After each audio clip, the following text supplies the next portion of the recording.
We're back. The time is now.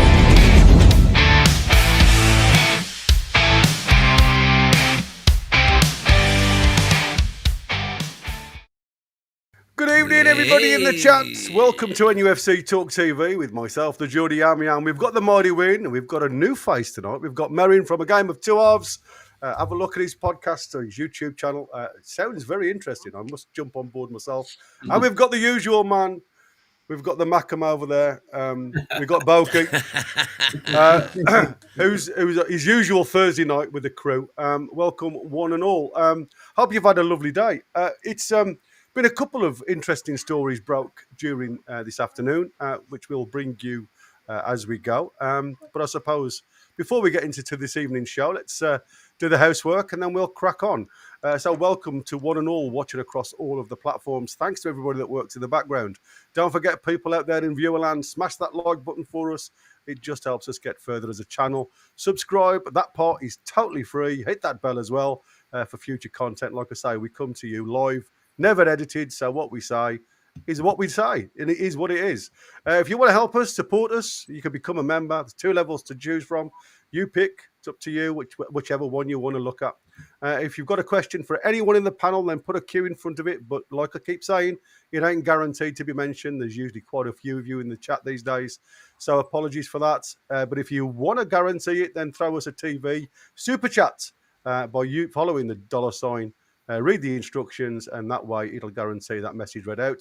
And anybody that becomes a member during the show, or any of our lovely members that gift them, will be highlighted and thanked as we go. And obviously, I have to keep asking, if you want to join us on the Prediction League, it's a £5 entry fee. There's still plenty of time to catch up. I think the winner at the moment is on 19 points. So like I say, 4 correct scores and you're already up there. Very difficult these days to get that prediction right, especially following Newcastle. So, like I say, jump on board if you're interested.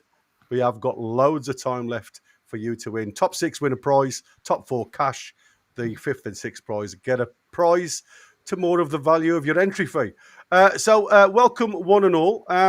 You know the mighty win. So let's listen to Merrin.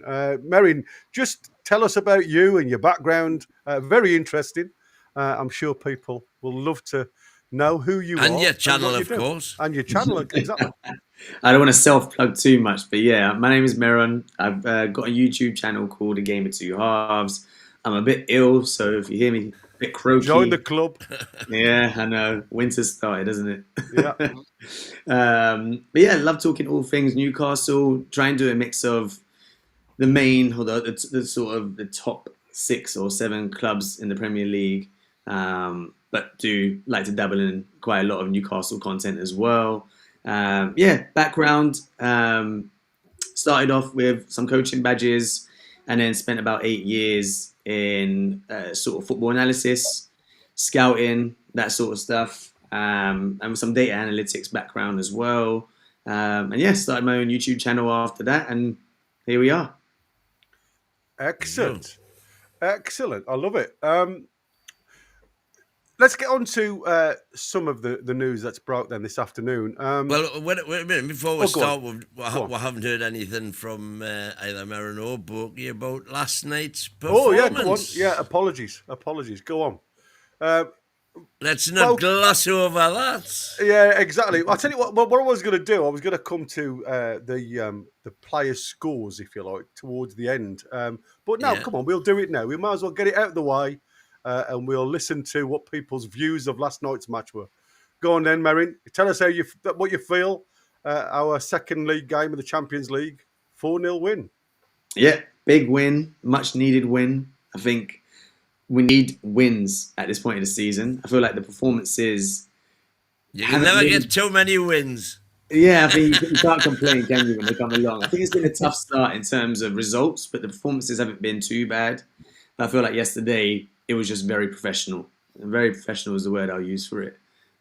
They are in a weaker league, but you've seen what happened with Tottenham against Bodo Glimt the night before, drawing 2-2 away, that these things can happen if you're not on the top of your game. So Nottingham Forest at home right now, getting beat 2-1 off Midland. There we go. So you need to be professional, and that's one thing that you can never say against Eddie Howe's teams, he's always set them up to put the most effort in every game, 100% effort, set his team up right. And in this case, I feel like we just let ourselves off the leash a little bit in terms of the attacking game. You can see them moving, higher up the pitch, taking a bit more risk. Voltemada, obviously, I'm sure we'll probably talk about him. But for him to settle as well as he has done, link and play. Elanga, he's someone that I really liked coming to the club in the summer. And I think he's taking his time to sort of get warmed up, but he's definitely been putting in the performances. It's more about maybe not getting the stats at the end of it. And yesterday, getting the penalty, he was a threat the whole night. You can see the fullback was worried about him. So yeah, overall, don't want to waffle on too much at this stage. I'm sure we'll talk about it quite a lot, but very professional. I still don't think that in the Premier League, against Premier League opposition, we need to show that same level of attacking instinct and moving forward and risk on the ball. But defensively, you can't complain. And, the Malik Chow at the back just looks a top signing. So yeah, overall, very positive and looking forward to see what we do against Forest this weekend. Excellent. Andy. Hello. Echo a lot of that. Really good performance. It was nice to see him put his strongest team out, apart from obviously left back. Don't get started. But no, I think moving forward, we don't want it to be another false dawn, though. We needed that to be a springboard for the Forest game, and then have the international break, hopefully get a couple of the injured players back, and the season starts afresh, hopefully, after that international break. Yeah, I mean, like I say, a lot of it now, I actually agree with virtually everything you've said there. For me, it was a positive game where a majority, if not all of them, and I'm including the subs on this, actually came on the pitch and looked to do something.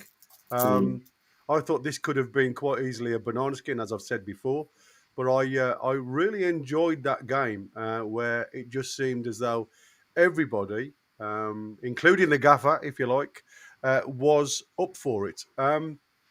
So yeah, I absolutely love that game. Going on to player scores, which I know everybody loves doing. I just thought about going through the team. What was your feelings behind the players?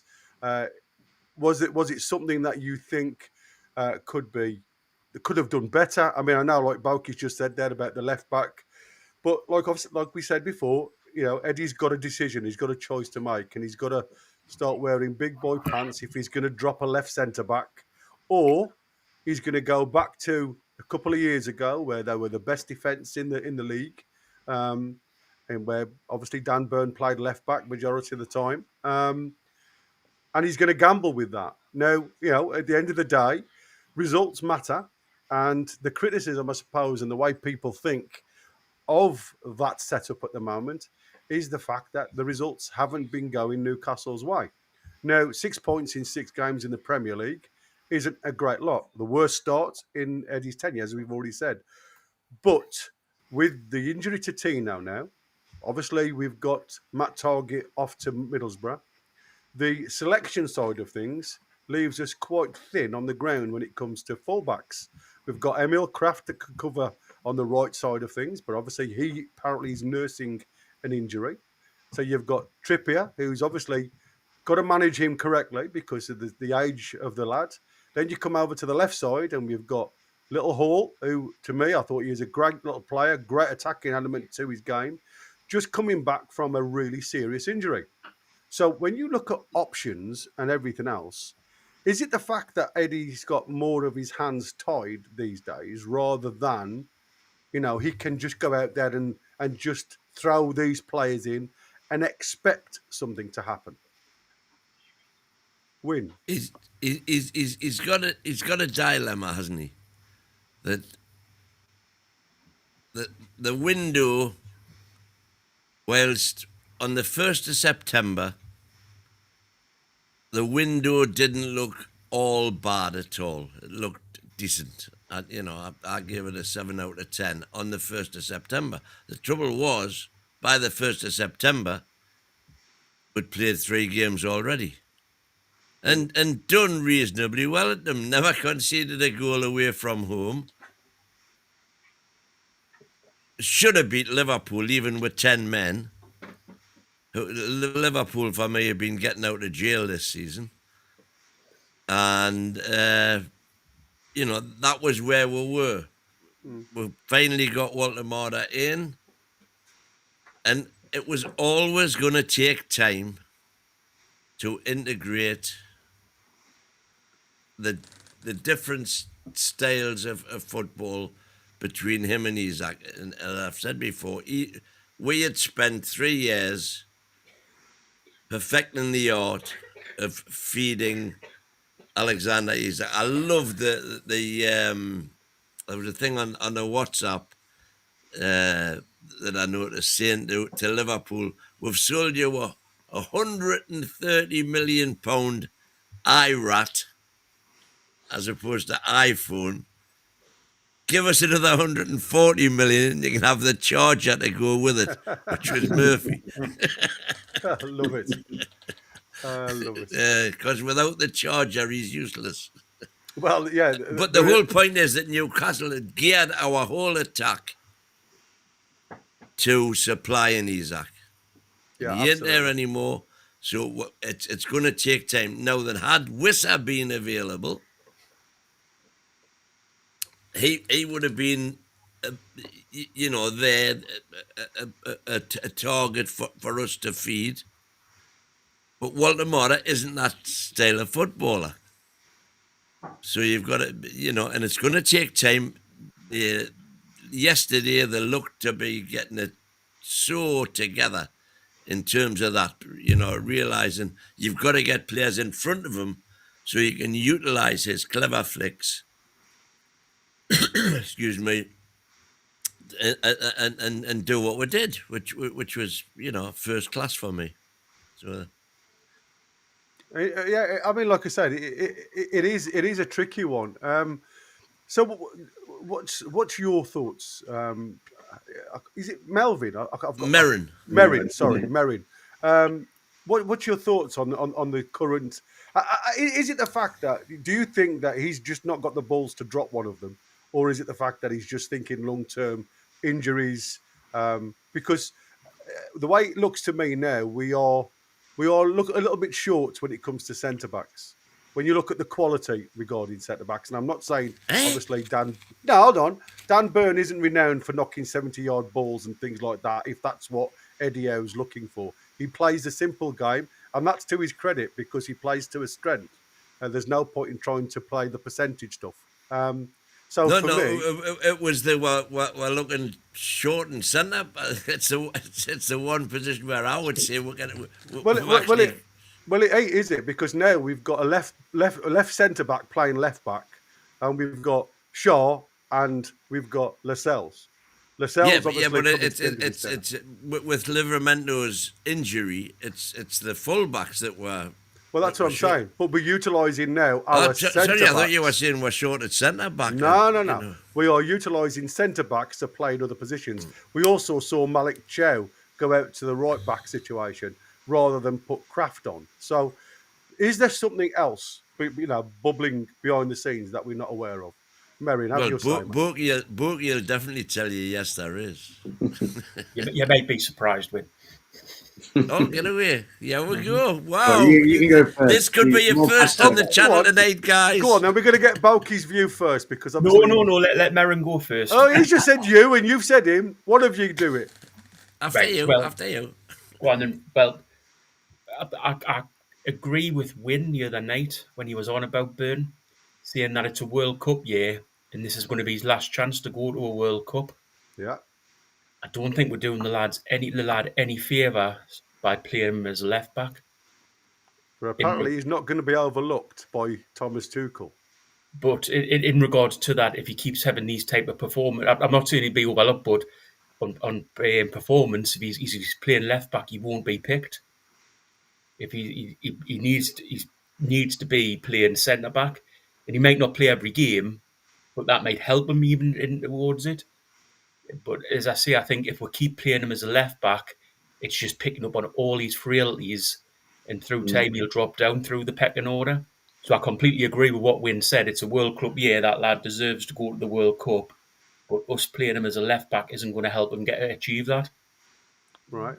So you think Tuchel will look at him playing at left back and see it as a weakness rather than an added bow to the string? Yes, if he watches him play as left back, he'll see it as a weakness. And as I So say, how did you think he performed yesterday as a left back? poorly. He was the weak link in the team. And Wow. See, I didn't see that at all. You've also got to say that it's taken up. Gordon was having to cover back a little bit more than he would, and Joe Linton's having to cover this. So we're not only playing him there, and he's not doing a great job. We're also, and I'm not slagging Burn off here. What I'm saying is he's not a left back, but it's taken two other players to help him, keep the team right in that position. So where do you stand on Burn as a left back, Mirren? I think I'm on Team Bogey for this one.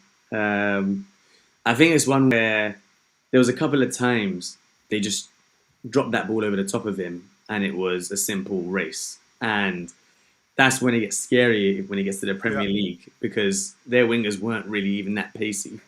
To be honest, they weren't that pacey. And if everything's in front of him and you just have to go and mark and tackle someone, then he does a job at left back. But in the Premier League, teams spot weaknesses. That'll be on the opposition analysis for Nottingham Forest come this weekend if he's left back. They got pace on those wings with Bakwa. And if it's just dropped over the top of Burn, it's a problem. But I think that's why probably Lewis Hall was saved for the Nottingham Forest game. And I think to answer your early question, Gary, I think this is more out of necessity rather than what Eddie Howe planned. I think they're probably still saving money until we got their set money and they didn't want to invest in a backup fullback. But you can see that's what we need now in this next January or summer transfer window. Someone that can operate at left back or right back, similar to Tino.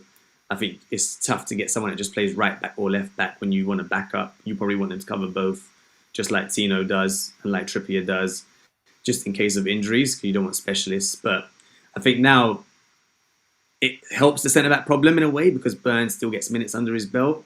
So if anything happens to Chow, Botman, Shaw, Lascelles, you just put Dan Burn back there. But I feel like a lot of Newcastle fans are still thinking just keep Chow and Botman in there at centre-back, especially in the big games. And is it time to start phasing out? And phasing out is a strong word because I love Fabian Schär in particular. Dan Burn does what he does, in the middle. He was a Colossus last year. But in a Champions League year, I think everyone gets their minutes. The only thing I would say is Eddie Howe doesn't like to change his centre-backs. So it's not one of those ones where you're a midfielder and you're going to get a lot of minutes. He'll probably stick with the same centre-backs for consecutive games. Unless there's an injury or, Burn be moved to left back out of necessity. So, but for me, I think I enjoyed the performance. I enjoyed 3 out of the back 4 performance.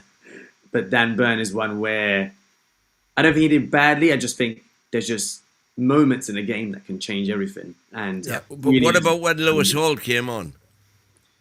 Yeah, I think we went back to a back 5 at that point, and I think that probably helped cover Dan Burn a little bit further there. I think we went to a back 5, and I think we're just building the minutes in Lewis Hall. I don't want to rush him back. I would rather we just keep doing this for the next 3-4 games. There's an international break coming up where Lewis Hall can rest and recover again.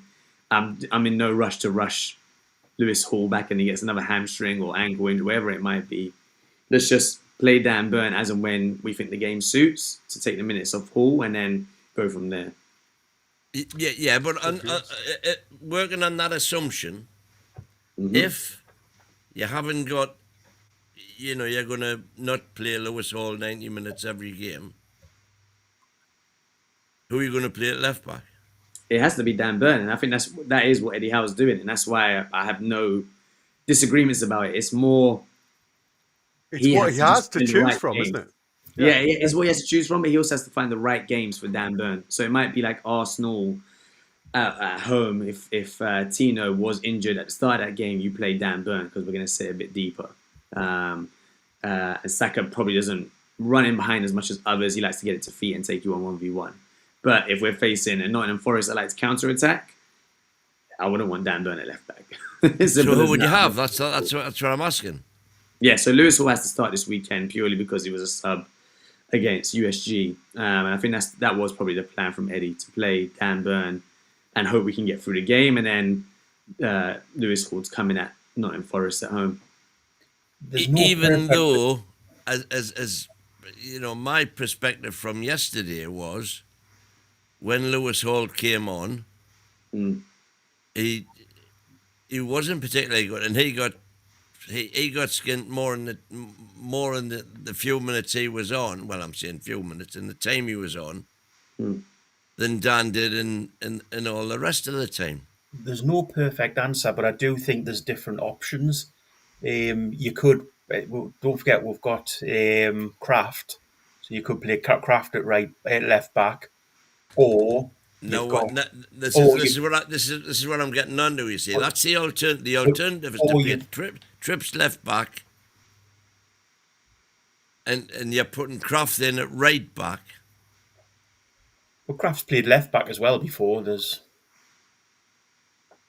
Or the other option is you put Trips to left back and you play Murphy as right back. So do you think Kraft is a better left back than Dan Burn? And that's the question then. Yes. Yes. Yeah. Well, I mean, listen, like I said, it's all about opinions. And I think balance of the team is, for me, was the big thing that I wanted to see yesterday. We know Eddie likes to try the attack down that left-hand side. There's always a relationship between Hall and Gordon. Gordon, to me, seems to have been found out. We've said that. We saw at the weekend it wasn't great when we got Dan Burn going forward. It seemed to be a little bit too far forward, and there was lots of counter, a lot of time to play the ball in behind him. So I think what Eddie Howe is trying to do is become, I suppose it's between the hard place, the hard rock, and or between the two hard rocks, if you like, because it doesn't matter who he plays there, it's a gamble. I think USG, and I think Shearer 69 mentioned a similar thing. First off, Dan Burn looked all right because it was the fact that they were through the middle. A majority of their attack seemed to be very middle orientated. They became quite narrow to try and block that channel, and we were excelling down the wings, especially Elanga. I thought had an excellent first half, but it seemed in the second half, with a couple of tweaks from their skipper, their coach, seemed to be as if they then realised that if they dropped the ball over the top into that little channel, there was a chance that Dan Burn could be beaten on pace. And I think you did see element of that, because their one real major chance when he put it wide, was it Haji or Khalili? Was the one who got behind Dan Burn. So you could see there was a tactical change where they'd highlighted the wing on that left back situation for us to be the target point for them to attack. And I think that's the reasons why Eddie Howe made that switch and went to three at the back with the two wing backs. And to be fair, I thought we went quite negative to her for 5 or 10 minutes. And then all of a sudden, we drew them on and got that cracking breakaway goal through the middle after the changes had made on. So for me, I think it doesn't matter what Eddie does, without the personnel that he's got to choose from, the first choice personnel, there's a chance for it to go tits up anyway. Whether he puts Kraft, Trips, because I mean, I'm not being funny, Trips has been guilty a number of times for screwing up over the last 12 months. So you've got to start saying to yourself, it doesn't matter who Eddie picks, apart from these first choices that aren't fully fit or aren't available. What other choices are you going to get? So I do think, sometimes you've got to give a little bit of leeway when you haven't got your first choice on there. Eddie has to make a system that suits. And I think J7, unfortunately, was a little bit lost yesterday, simply because you saw him go over to Eddie twice, and Eddie was trying to explain to him where he wants him to play. And that was to cover some ground with Dan Burn.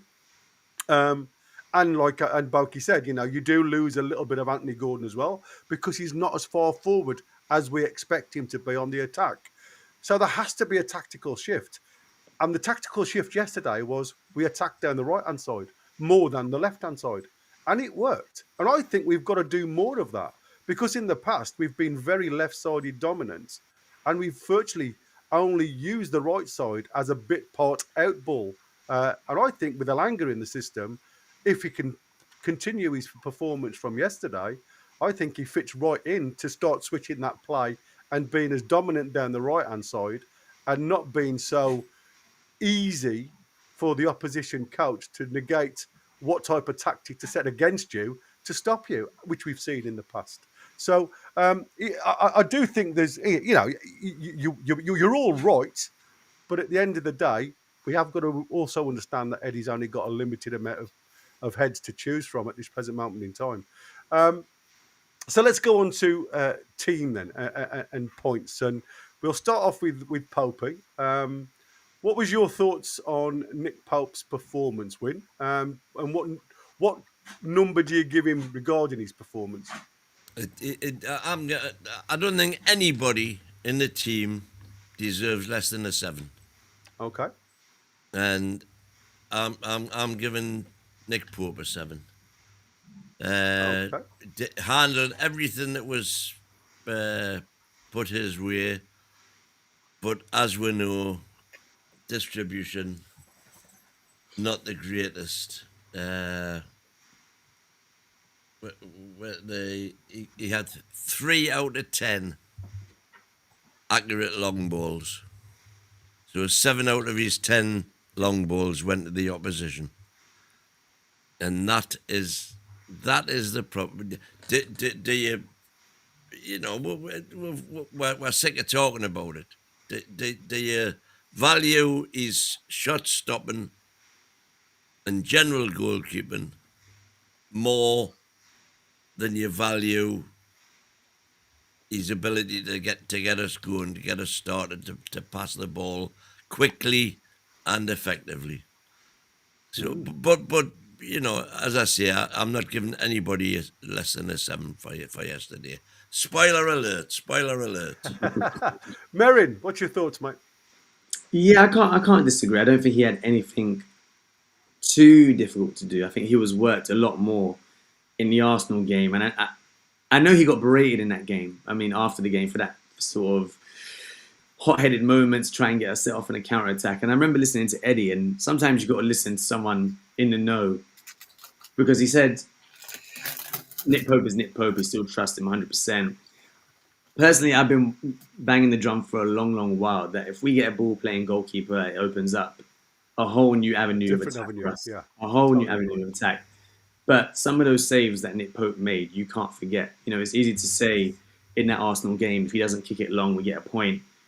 If he doesn't make some of those saves, we get 0 points anyway. Yeah, we get battered. Never mind, not 0 points. Yeah, and some of them were top class saves. You can't put it past just, thinking he just made saves he's supposed to make. A lot of them, I remember a couple from Eze as well. But again, in that game last night, I think he done what you want him to do, commanded the box. There was nothing really of note that I saw him do wrong. I don't really judge him on his distribution anymore because I just don't expect too much. Know it. Yeah, exactly. It's like you just keep it as, what did he do? Just keep the ball going in the net, and he done what he usually does. So, yeah, I would say 6.57 around there should be fine. Excellent. Oh, don't do half points. No half points. I like you. I'm not really giving anyone below 7. Maybe one person might get a 6. But Ooh, let's see. Andy, go on then. It was a easy enough game for him, wasn't it? It's a 7 out of 10 performance on the fact that he didn't have a lot to do. What he did have to do, he did well. Apart from again is the distribution, which we all know about. We can talk about till the cows come home, but he's still going to be number 1 until Eddie decides to give Ramsdale a chance. Will he get a chance though? That's there you go. What do you think about that, Merrin? Where do you stand on Ramsdale? Would you, do you know sufficient? Yeah, I like the Ramsdale signing when it happened. I always knew that he was never going to start straight away. It's just not what Eddie Howe does. He likes to keep his trust in who's been there before until you get up to speed with the training, what you want, what he wants from a goalkeeper. But I think he played a Bradford game. I missed that game. I didn't watch that game, so I'm sure other people will be able to let me know in the comments how he played. But I don't think we lose a lot from the saving department, I think he's a bit more shaky when it comes to claiming crosses, especially around set pieces. But on the ball, the amount we could gain, does it negate what you lose from Nick Pope from his saving ability and his claiming ability? That's the big question. I think by the end of the season, Ramsdale will be number one.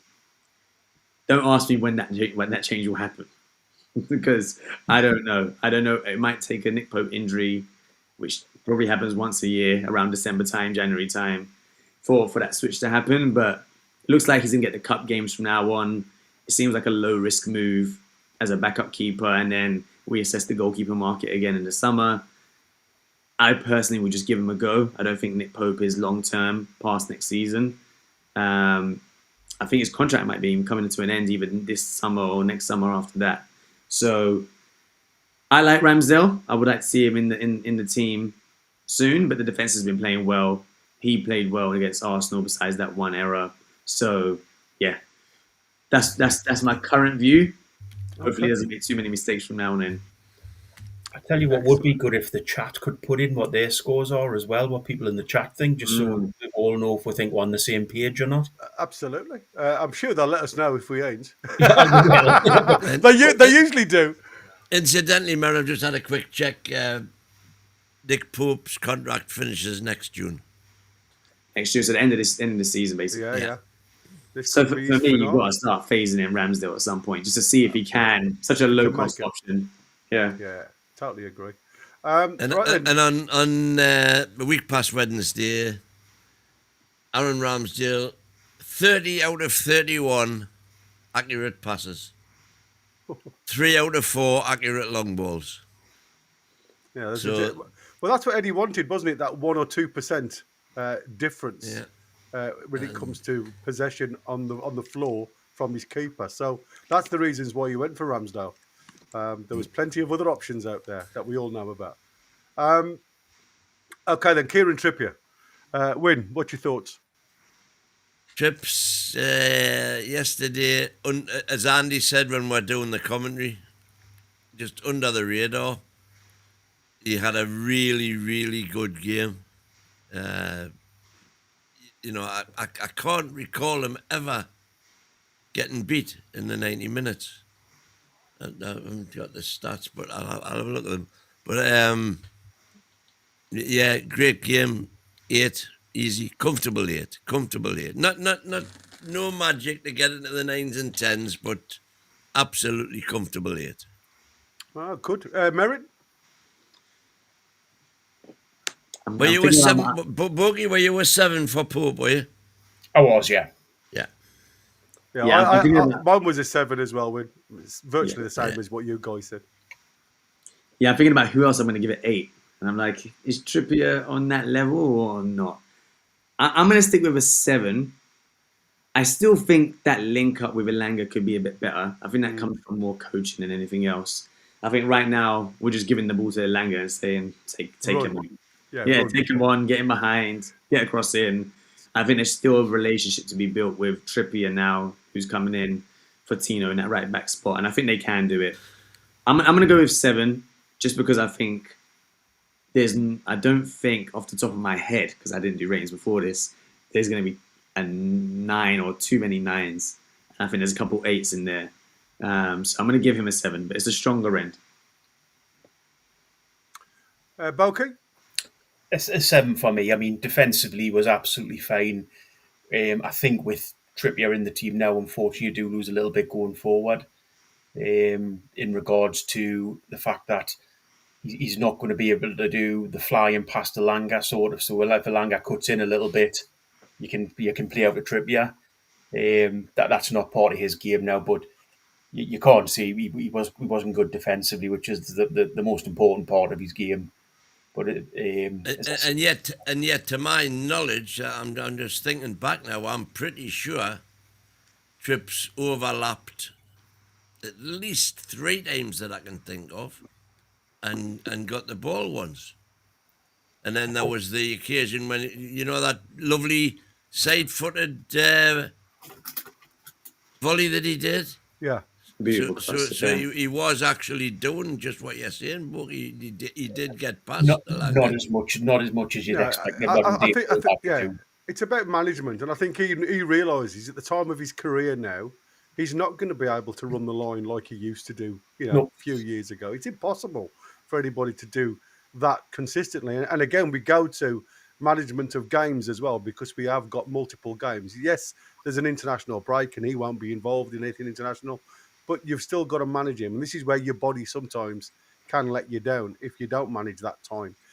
I gave him a 7. And the part that I liked about Kieran Trippier, and I have done for a while now, if you watch Kieran Trippier through the game, he actually gives the midfield and the back four, or the back three, if you like, to the left of him, all a bollocking because of the way they stopped pressing in the first half. He was absolutely giving Bruno a right berating about getting in and getting tight to his marker during that first half. And I think sometimes we miss that. We miss that voice with Bruno being captain. He plays, like I say, with his heart on his sleeve, Bruno. But sometimes when you've got somebody that's willing to give somebody a rollicking, and Dan Burns another one I never really hear when he's got the captain's armband on, but I always hear Trippier whether he's wearing the armband or not. And I did love the fact that he was trying to play the ball early down the channels for Elanga. Like I say, a lot of the time it's like run, Forest, run scenario, but it's like, there was an out. And you're right, Win. He did link up play a few times when he did on the overlap where Elanga went on the inside. He did try and be that player to link up on the outside. Again, and Bauke's right as well. It don't happen that many times now, but I don't think it can happen many times with the amount of games that we've got coming on. So a good 7. I don't think there was any issues with his game overall.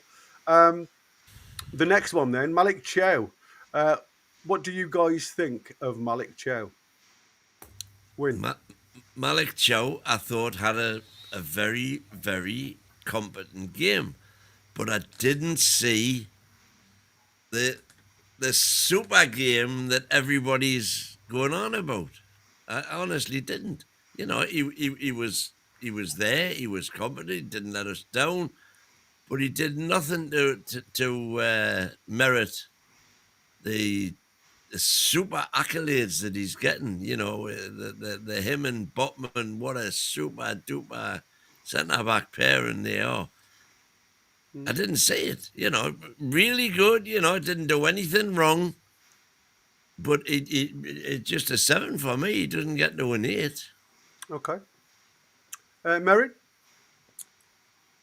I don't know if I'm putting the Arsenal rating in with this one or not because of how good he was against Arsenal. I think I am going to give him an 8. I think a lot of his work, I tweeted this after the Arsenal game, and I think even after the USG game, I said, I think we're only seeing about 60% of Malik Chow at the moment, and that's a bit scary because it looks like he has that thing that Van Dijk does where he just drifts when something really dangerous is happening. And he drifts because he's just reading everything that's happening and will go when it needs to go. And I think that quality of just reading the game is so good from Malik Chow. I don't think he was as tested as the Arsenal game. I can understand why Win probably gave him the 7. I'm probably on the weak side of 8 just because of how he covers in behind the likes of Botman in that game. We're facing 2 strikers rather than that 1 striker up front, and I think him and Botman handled it pretty well. And just for the lack of trouble in and around the box, clearing the balls, he was definitely so much better against Arsenal, but because he needed to be, just level of opposition. But I think for me, he's just... I'm going to give him a week 8, but generally, I'm just very happy with the signing. I think it's just an absolute steal for the price we got him at. It puzzles me that the Milan fans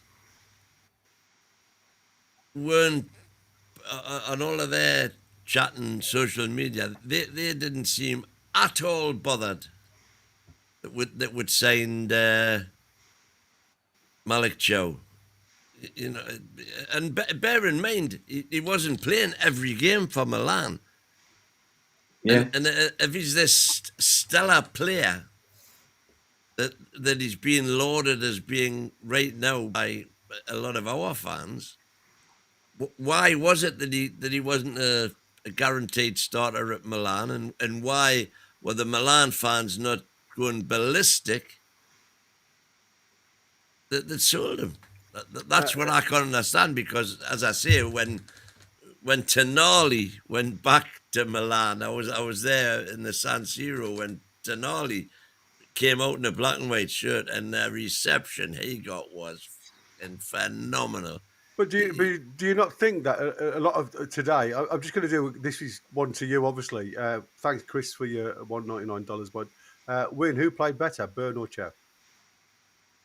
I don't think there was a lot of it. Seriously, I don't. Okay. But I mean, I suppose, like I said, we've all got. I do look at it differently. Chris hates Burn. I love Burn. And you love him. Yeah, exactly. And that's what I'm saying.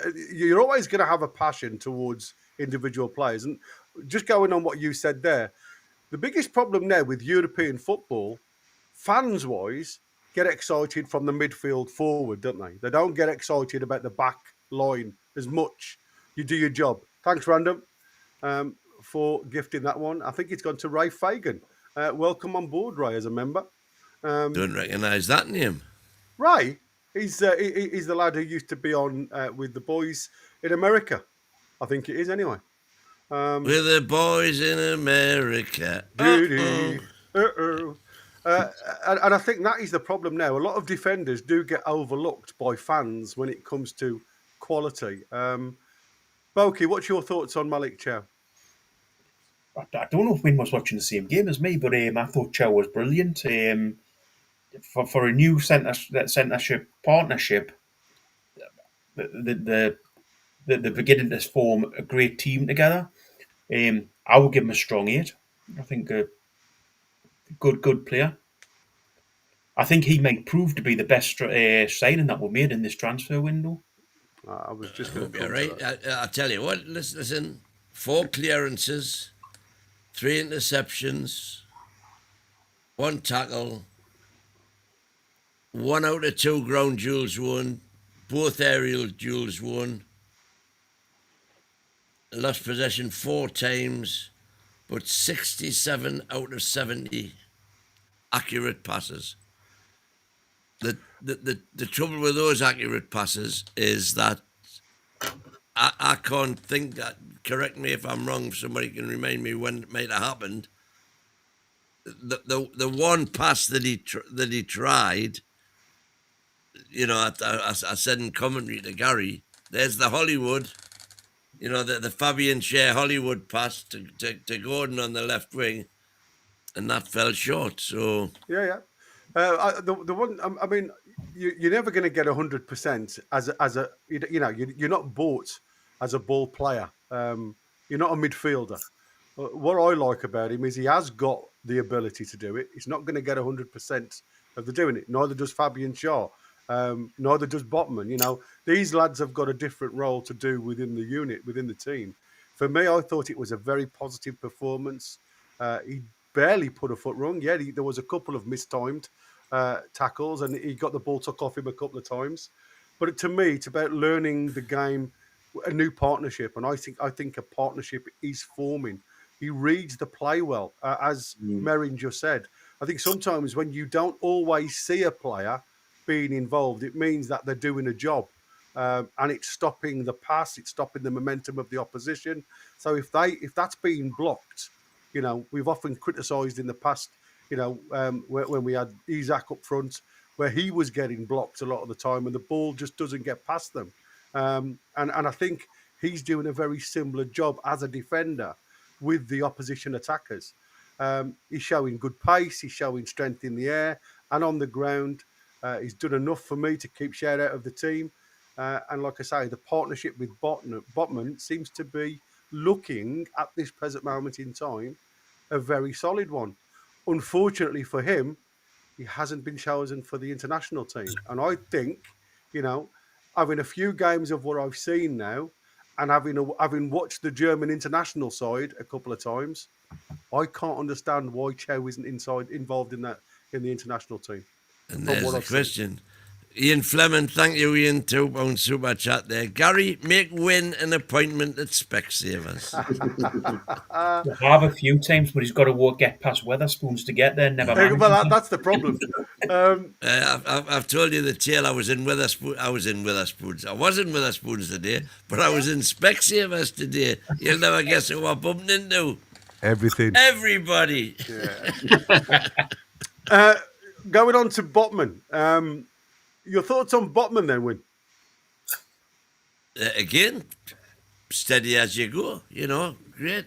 He actually, as we discussed, there was twice he actually carried the ball forward, which is not like him. But twice he did. But that's twice in 90 minutes.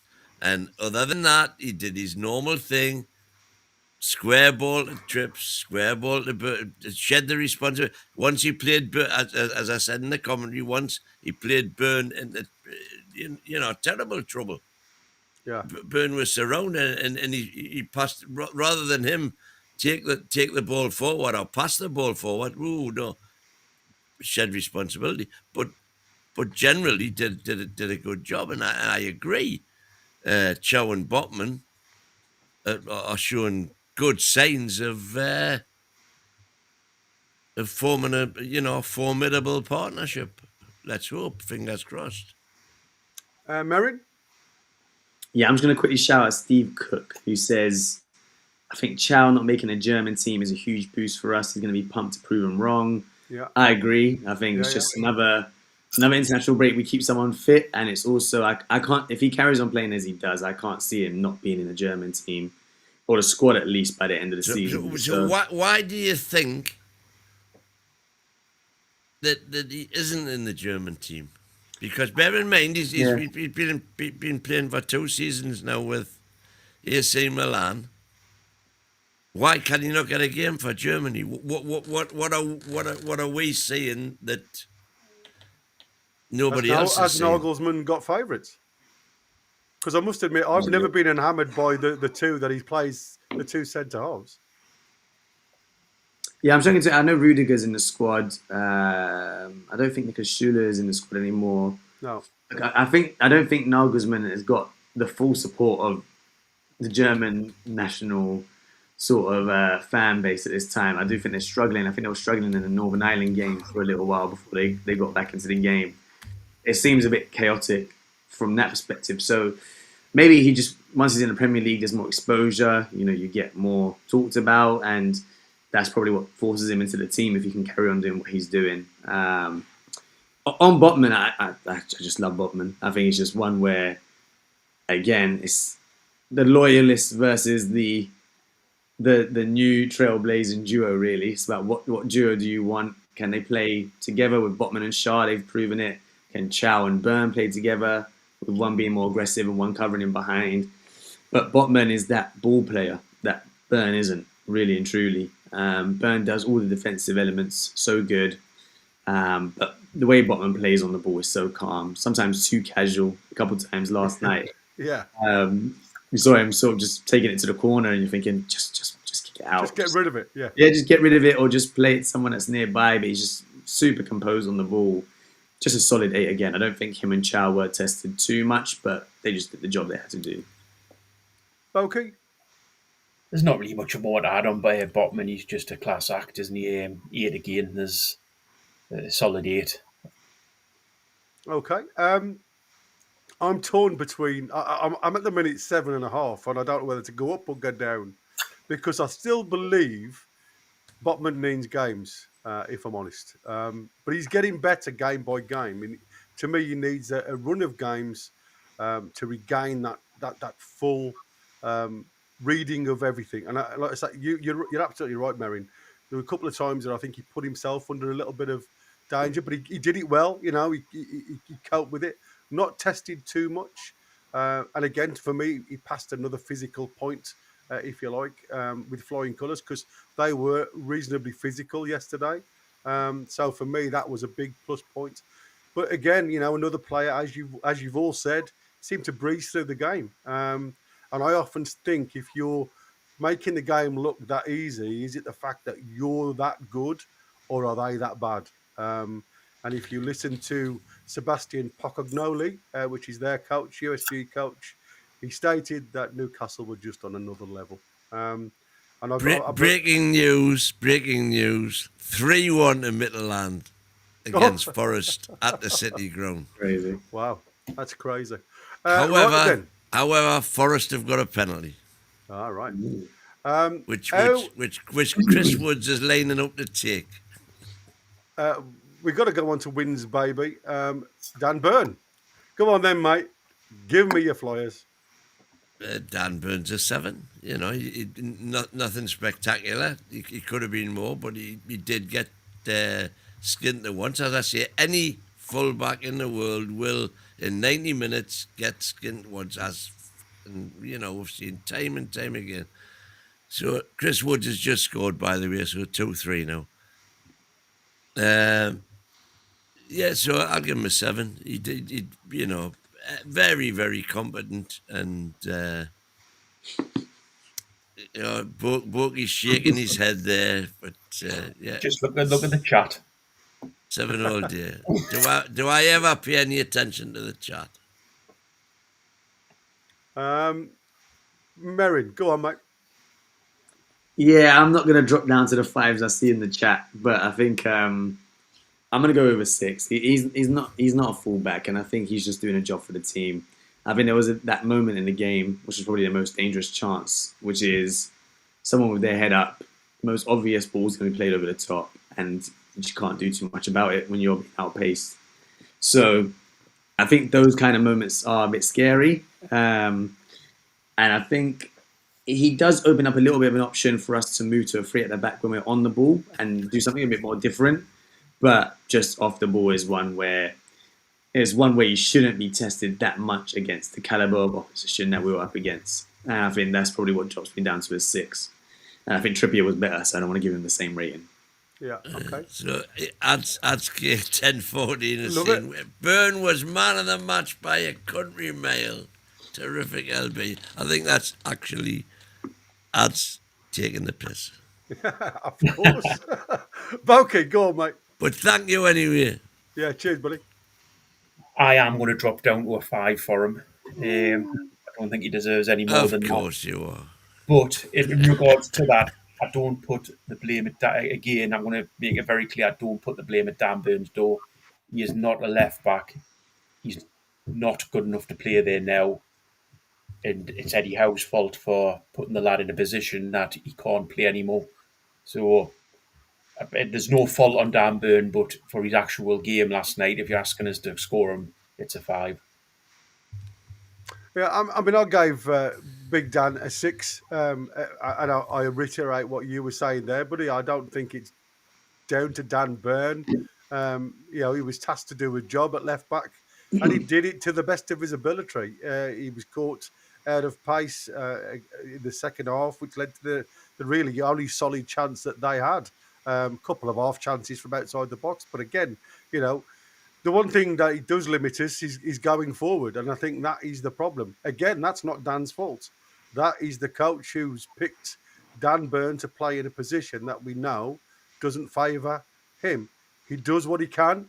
He plays for the team, and he goes out there and tries his best, and that's all you can give him. So again, I don't think he did anything overly wrong, and I wouldn't say he was caught out of position. He just was caught out of pace. That was all it was. Going on kindly into the midfield, Bruno Guimaraes, win. Like I say, I'm not giving anybody less than a 7, but I thought Bruno wasn't at his brilliant best yesterday at all. I thought he was one of the weakest players that we had. If you can call a weak player when you've won 4-0 away from home in the Champions League. So I'll give Bruno a 7. He, as I say, he didn't need to. Let's be fair, he didn't need to. And I'm pretty sure that had the need arisen, had we been under the cosh or whatever, you would have seen him, come to the fore and do what Bruno does. But there was no need to yesterday, so he just sat comfortably in the background. Still a couple of nice balls through to Walty, but not stellar, but a comfortable 7. Merritt? Yeah, I gotta agree. I think a 7. I think when you compare him to the person that was playing next to him, it was probably just a couple levels above. I think he just did the job you want him to do. I think his minutes are being managed, which I like to see. I think he's playing a lot of football over the past couple of seasons, and Eddie Howe could be tempted to just think he's invincible. Let me just carry on playing him 90 minutes every game. But that's when the injuries start to happen. You see the likes of Cole Palmer getting injured after a couple of years of football, and we just have to manage Bruno. And I think when we see performances like yesterday, for him to just put up 7s on his bad days is still something that we need to. We shouldn't take that for granted. Not every midfield can do that. You can get stinkers in there. So for him to just keep things ticking, didn't really do too much going forward. Just kept play moving. Took a couple of risks on the ball in terms of inviting pressure, but that's just his style. But yeah, 7. Love Bruno, but it's just a normal day at the office. Cool. Balky? I'm going to take, this might be a bit controversial, but I'm going to take into account that Bruno's the captain as well. In regards to that performance, I think somebody's already said this, I didn't see him shouting at anybody. You don't see him putting his arms around players if they do something wrong, or praising players if they do something right. He didn't have the best of performances. He was average. There was nothing great about it. I'm going to give him a 6. And that's based on it being a captain's performance. Right. I mean, to be fair, I agree with all of you. I have no issues with that. I am going to give him a 7 though. And the reasons why I've done that is because if you look at the way USG set up with this Christmas tree formation, I think sometimes it takes what you had done. It's about stopping them at home, playing their game. And I think we did that comfortably. And it was literally, as the game was going on, it looked more and more we were getting it by the scruff of the neck. And that was largely down to the work with Bruno, Tonali and J7 doing what they were doing through the middle. Because I think a lot of games are won in the middle of the park and they do a lot of work that goes totally unnoticed. And I think he was tidy on the ball with his possession. But again, didn't play to the point where you thought, oh my God, what a player. And as Merrin says, I'm glad he's actually was taken off to get to save some for the Forest game. So comfortable 7 for me. Tonali, I mean, crikey, what do we say? Go on then, Win. Tonali. I want to give him an 8. I haven't given anybody a 9 or a 10, but he was definitely one of our better performers. But he twice again, as we commented on in the live, he did a Bruno and trying to do his little, the 180 and lost possession and could have put us in trouble. But other than that, I mean, he's just non-stop, isn't he? He's just what they call it, a Duracell bunny. Yeah, absolutely. He's just up and down and up and down. Yeah. Can't fault the kid. He's a wonder kid. Absolutely. Well, lucky to have him. Very lucky. Merrin. Yeah, I'm trying. I never know how to do these ratings because I want to take into account the opposition wasn't the best. If I'm taking it as is that because they weren't the best? Bear in mind, we were being warned before the match about how great they were and how they've beaten PSV away, unbeaten all season, top of the league. They're this fantastic side, and they looked ordinary. Yeah, I think we put in a very. Is that because we made them look ordinary, though? Yeah, I think a lot of it did come down to that. They've definitely had threats that we just nullified pretty comfortably. Yeah, I'm just gonna give it as an individual game. And it's an easy 9 from that perspective. I think he's just everywhere. You know, when you look up and you're like, okay, you're on the right wing, supporting play. Okay, you're on the edge of the box having a shot on goal. All right, you're stopping that counter attack. He's just everywhere as a midfielder. I think I wouldn't even call him a number 6. He's just a centre midfielder. He just does everything. He's a definite box to box. What gets me as well is very rarely does he foul. They don't get, the way Bruno did. Timing of the tackle, yeah. He doesn't get fouls awarded against him, even though he's completely combative in that area, all over the pitch, not just in that area. And his work off the ball is so good. He's just incredible. Yeah, and to think he's the engine on him. I don't know how many. I think he's pretty much played most games this season. And again, he's the one that stays on the pitch, and Bruno goes off to save his legs. I can imagine we just haven't got someone that can replace him. To be honest, I don't know if there's anyone that can replace him at the moment in the team. We'll certainly struggle. I love the fact that he appears to be flying under the radar, kind of nationally. You don't hear the national media talking about him and saying, what a player, da-dee-da-dee-da. Yeah. And I think that's great. The longer that continues, the better. 100%. And I think his contract's coming to an end.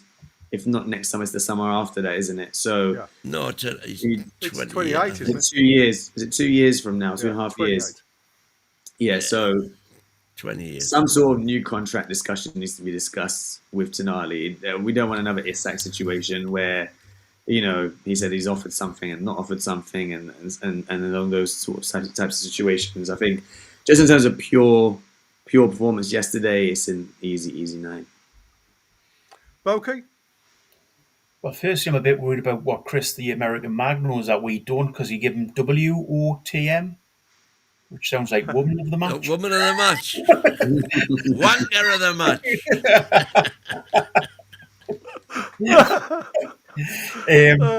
But no, an easy 9 for me. And I'll say this every time I'm on talking about Tonali. We need to sit that lad down and get him a new contract ASAP, because he may be going over under the radar at the minute, but with performances like he's putting in, that won't stay like that for long. And I think there's probably other managers. There are the managers out there. They'll be watching him and seeing what he's doing week in, week out, and there'll be a big club in for him. So even if he's got 2-3 years left on his contract, we need to get that lad signed up long term. Yeah, I mean, again, I can't. For me, the word was consistent. My notes from last night were consistent. Can you name me another player in recent years that has been a consistent performer as Tonali's been? He's never had a bad game. He hasn't always had a stellar game, but he's been involved. Never ever had a bad game. You were like me, because I can't remember one either. I can't remember a player being as consistently good. There's been games when other players have been better than him, despite what the American Mag would have you believe. But he's never been the worst player on the pitch ever. Yeah, and I must admit, I felt sorry for two people last night. One was for Wynne, because Tonali hit an absolute stunner right at the end, and the keeper had a worldie. He just put his arm out, and it literally hit his arm and went over the bar. And I thought, all ends up, it was going to be a goal. That was going to be me, because I predicted 5-0. You predicted 5, yeah, exactly. What more can we say about Tonali? Consistently impressive. We'll claim the assist for the opening goal, but more impressive is his engine. Never stops running, and has a knack of always being in the right place at the right time.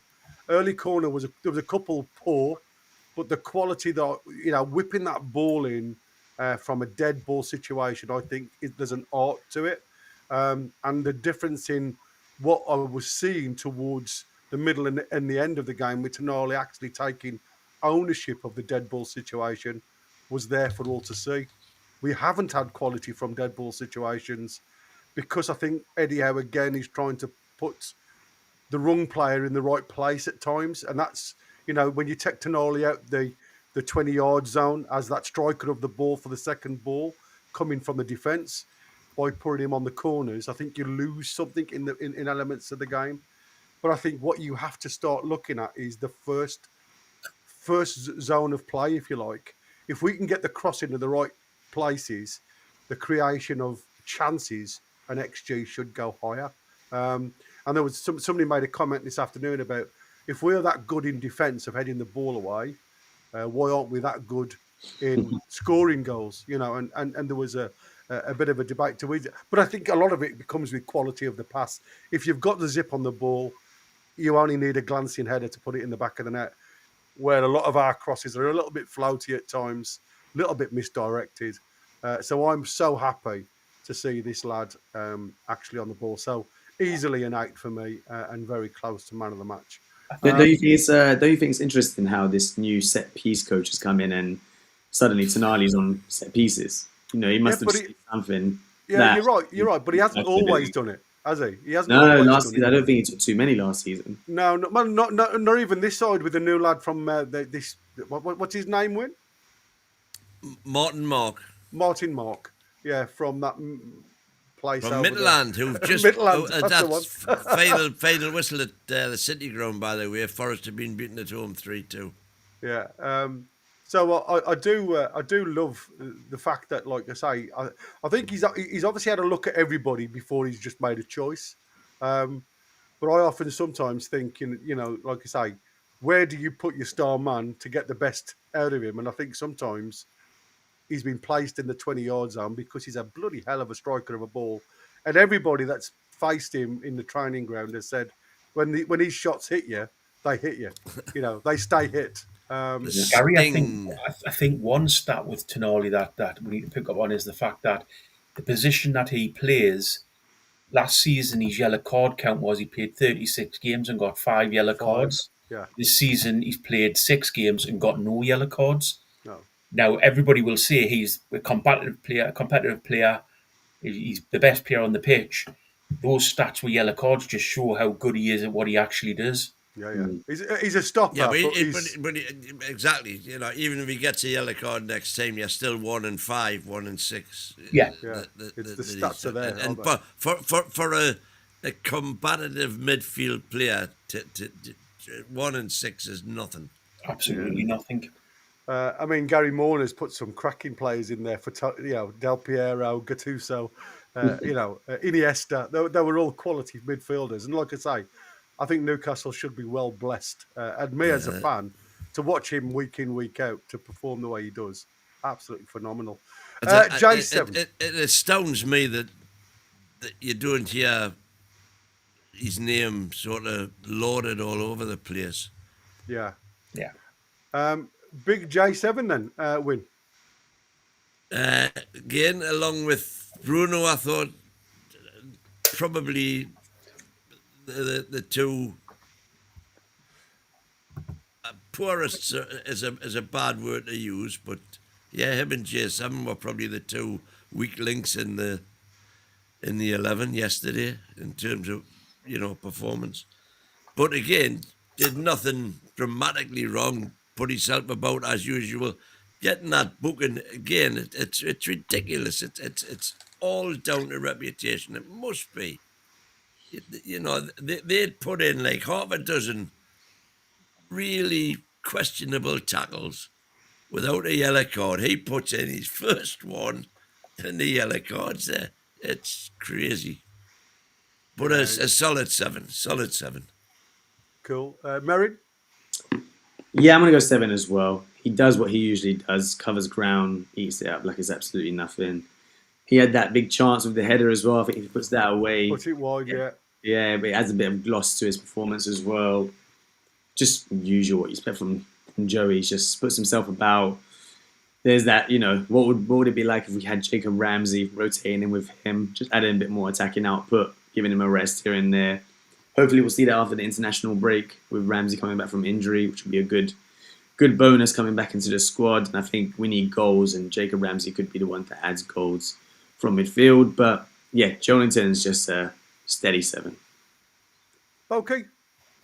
I'm going to give him. I would have given him a 6, but in regards to the fact that he covered so much for left back, I'm going to give him a 7. No, I'm not calling Bird on that. What I'm saying is he offered a lot of defence on that side. So, as I say, if it had just been based on his midfield play, it would have been a 6. But the fact that he was helping defensively as well, I think that knocked him up to a 7.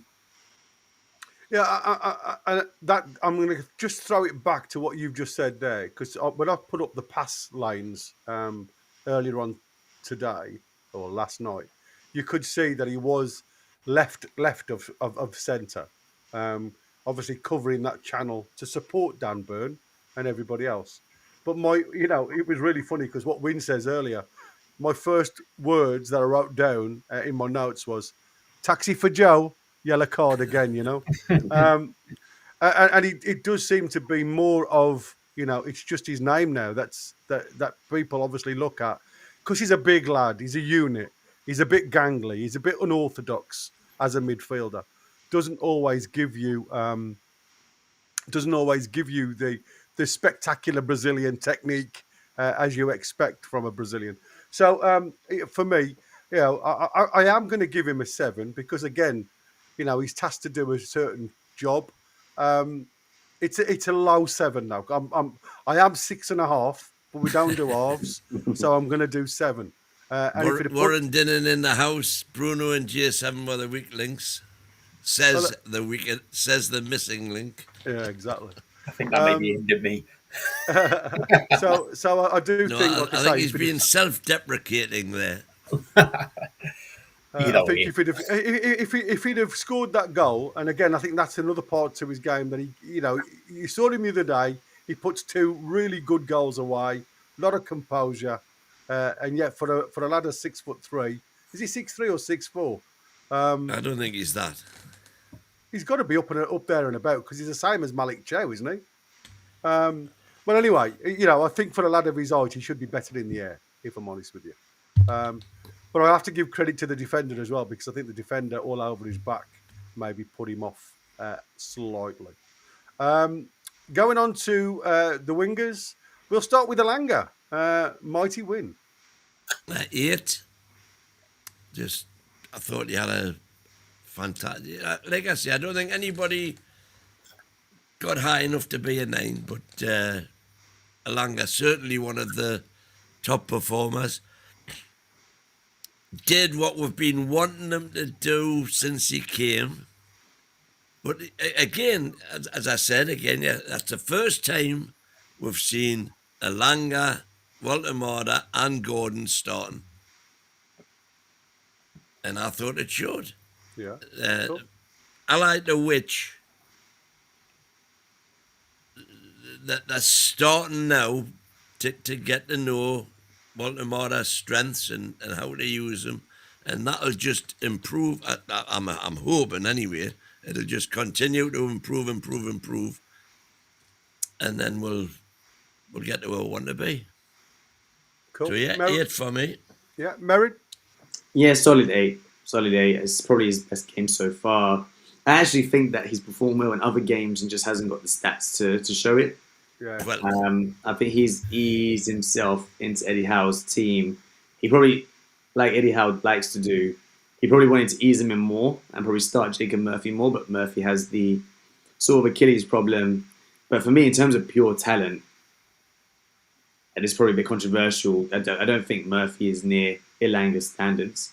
I think Elanga has a lot more ceiling to his game.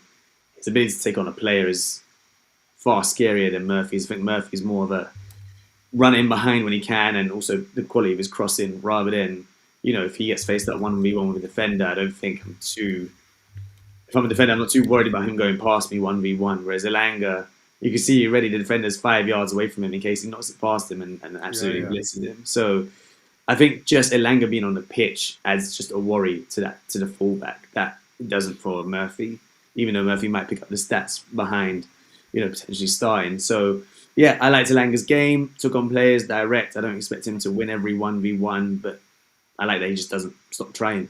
And he gets in behind, puts in good crosses. There was a good cross, I think, in the middle of the 6-yard box that no one attacked.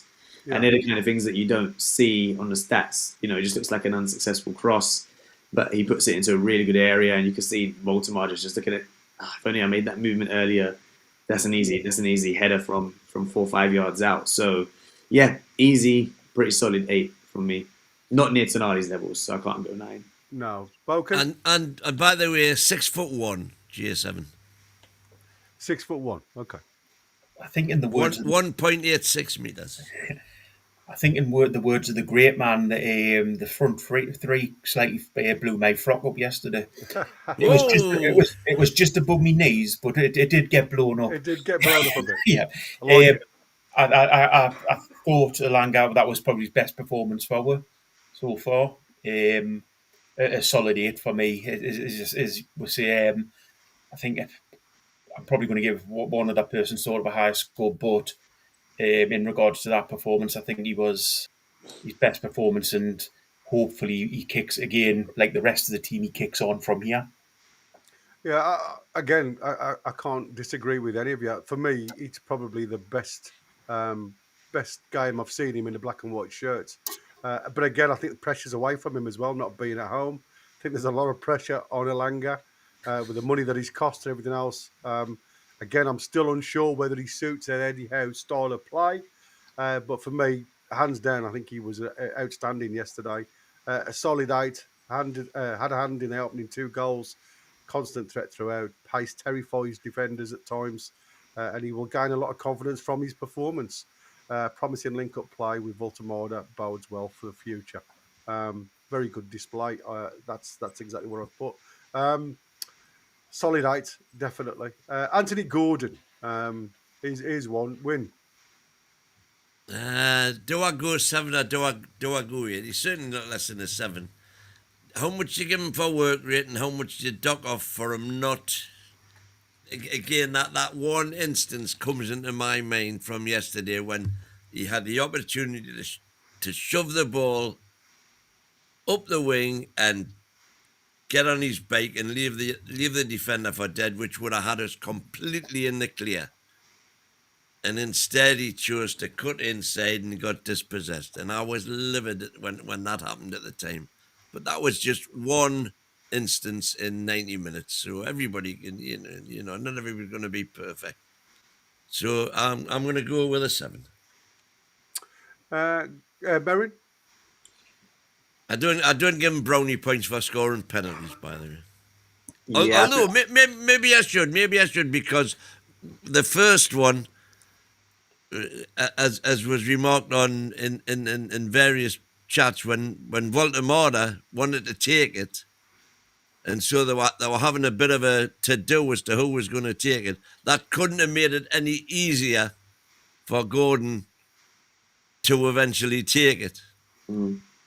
So there you go. Yeah, taking 2 penalties back to back is mind games, isn't it? So for him to put both of them away definitely adds to. I'm in that 7.5 range.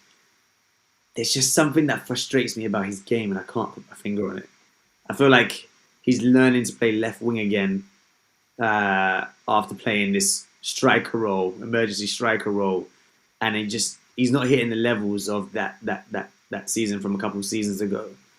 There's just something about his decision making, just slipping players in, just being direct. Excuse me, Merrin. Yes, we've got Queenie on a wow, bloody hell! So there's 5 memberships gifted by Queenie, which are going to Eki McPhee, Toonlass 66,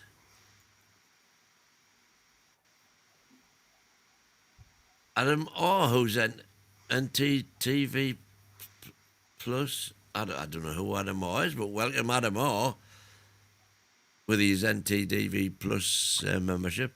Chris Chan, and let it be. But not only that, she's back in with another 5 memberships. Well and done, they Queenie. have gone to. Have you won the pools, Mary? Cruz Scott,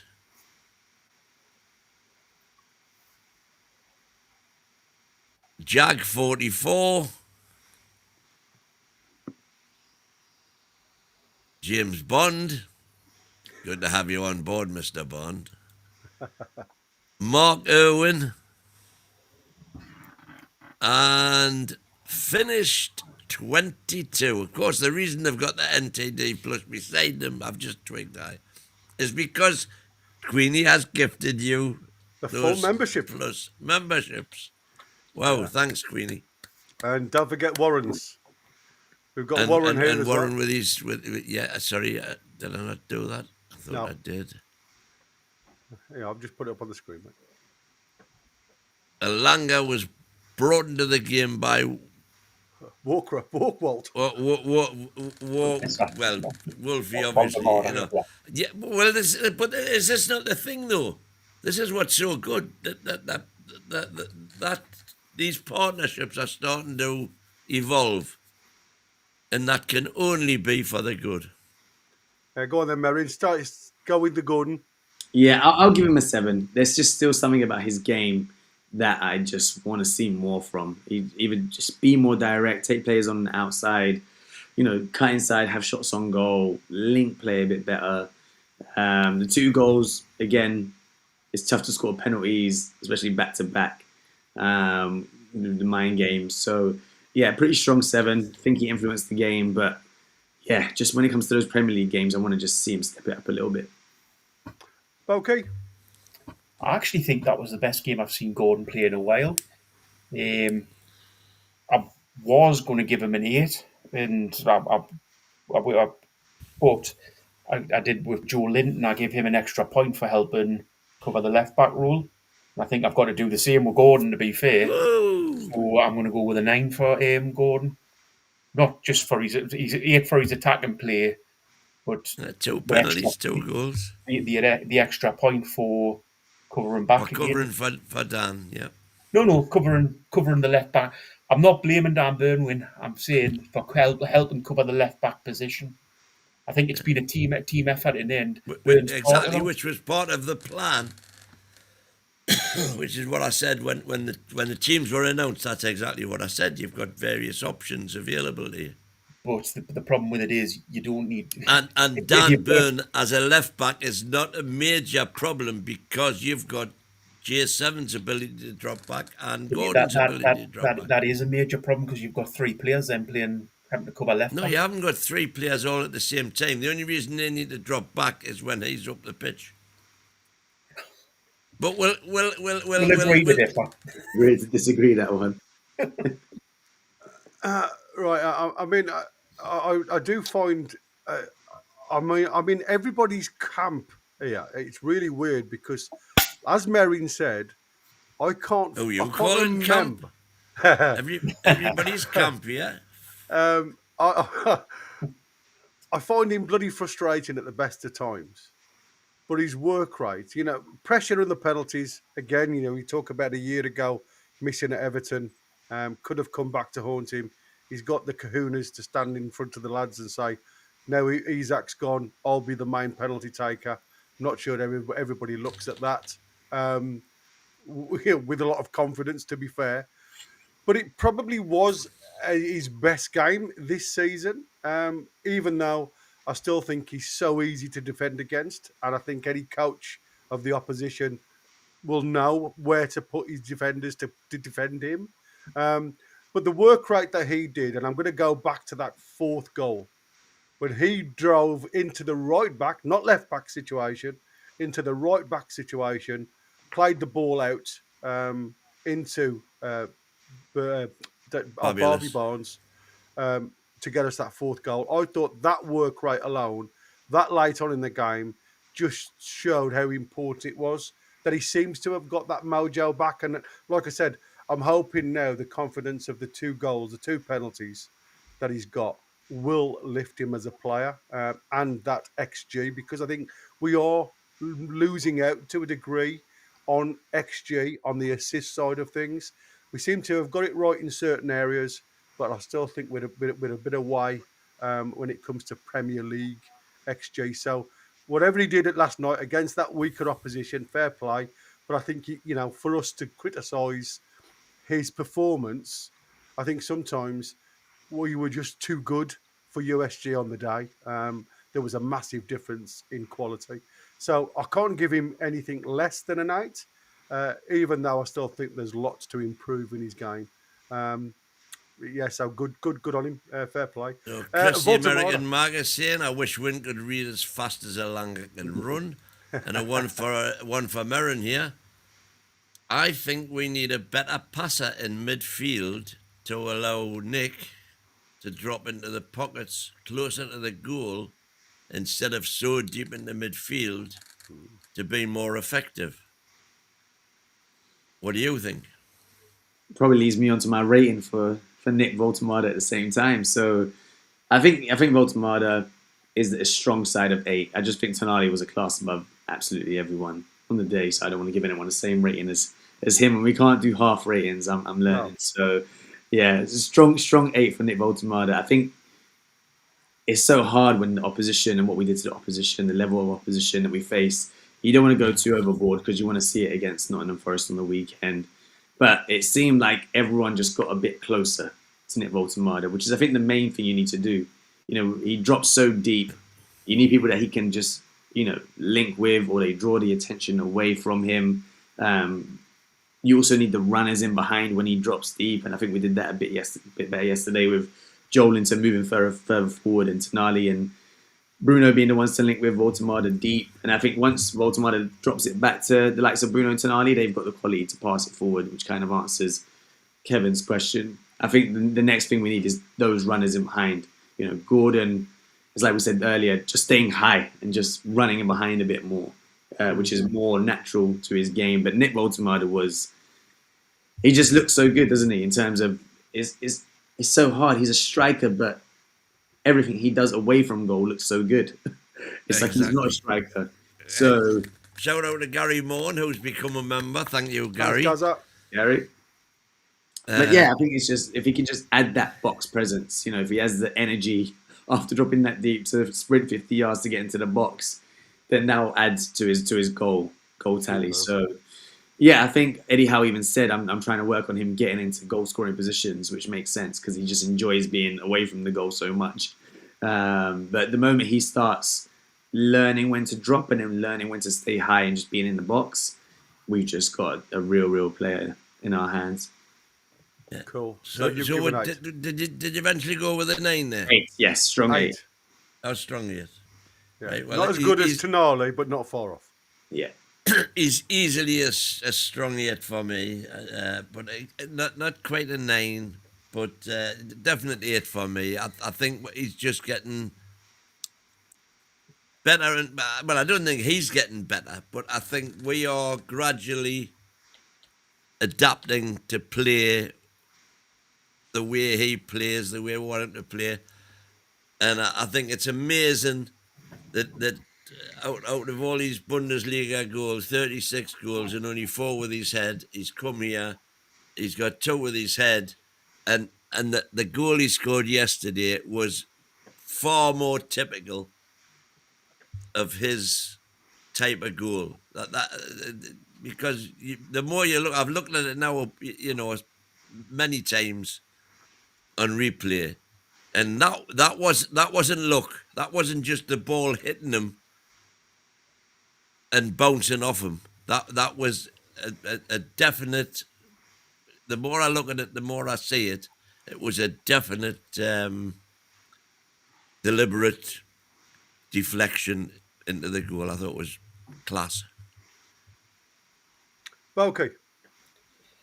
Nothing really more. Getting more legs, says Ian. Hit the legs to get rid of 100. How?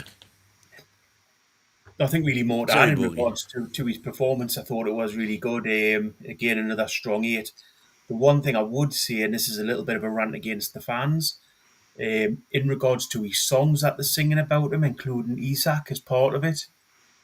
No, if we're singing a song about Voltemada, it needs to be based on that lad, not putting Isak in there. I had a discussion with a lad at work the day, and we both agreed that if you're making a song for a player, you make it about him, not about next player. We would need to forget about Isaac now. He's our focal point now. Voldemort was the focal point now. And I think the fans need to make the songs about him, not about Isaac. So did you not like? Did you not like my song? I never like any of your songs. Give me, I never like any of your songs, give Wayne. me a striker from Stuttgart. He's a proper Geordie, not a rat like Isaac. Well, that's it. That's one of the ones you don't want to mention Isaac in any of the players' songs. It's about that. It's about what we've got now, not what we've had in the past.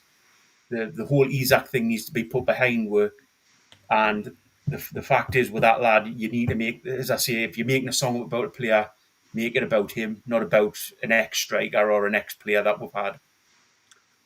Interesting, because Gary Moore, bless him, has just put in what exactly what I was saying, or what I was thinking, and I'm going to put it up on the screen. Is Voltemada and Isaac seems to prove it's the team that makes the difference rather than the forwards that get so many chances. Because obviously, for me, the team around them is going to give them the opportunities to go and prove themselves. Now, the one thing I love about Voltemada at the moment is the fact that he is making a bit of a mockery over all the jobs he's been getting from Germany about what a waste of money Newcastle paid on him. His link-up play for me has been exceptional, bringing in players not only to go on and provide opportunities, but it's the way. And yesterday's game for me, when he beat those 5 players, 2 behind him, 3 in front of him, and he still turns 180 and brings the ball out. Tall guy with that close control and neatness of the ball. I think he's bringing us a completely whole new dimension of what a forward brings to the team. I still think there's little bits missing, but I don't think it's him that's missing those bits. And as Merrin has said, and the lads have said, opportunities are going to come because of players now reading and probably having that confidence that he can hold the ball up. A couple of times in the past, especially with the Rats, where we've been on that transition going forward and we've lost it in those similar positions, we've had to track back and defend, where now it seems as though we've got a player that can actually keep hold of that ball. He doesn't go too deep. There's a couple of times that I've seen him do the Kane when he drops into his own half at times, and I'm not sure whether that's required. But obviously, he enjoys being involved in play. But I think he's much more effective staying higher up the field and being an out for us.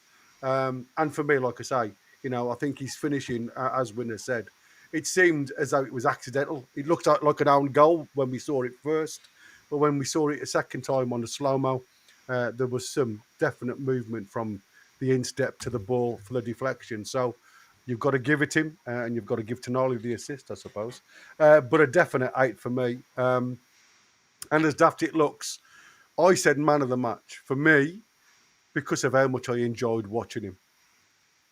So I've got something in my ears coming in. I've got something in my ears coming up in the background. We're getting there. So yeah, definitely a plus point for me. Oh, Jesus Christ! Oh, here we go. Here we go. Can hardly hear it. Good. Oh, I don't know what's about that. Voldemort, Georgian Doon, scoring goals for the Toon, Gordy Kaiser, drinking Brune, Voldemort. Beautiful. We're down to 3 viewers is the only problem. Yeah, that is that. But yeah, it's very interesting. Gary Moore, what's he? We're only going to didn't mention Isaac anywhere. No, exactly. Yeah. We're only going to become more and more potent as the season goes on. Did you notice last night?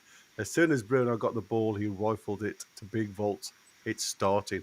Well, that's what I'm saying. It's getting that final pieces back into it. And I still think there's a lot still to learn from his game, and I'm sure others around him will be a lot more involved in future, because it's all about building that confidence in the ability of the player. So I think But that's Gary, as you've just mentioned, says the other Gary is saying that, and I did mention that. Like, they now know, the midfield now know that they can pass the ball to him, even which he always is closely marked. They know they can still pass the ball to him, and he's not going to lose it. He's going to give you something.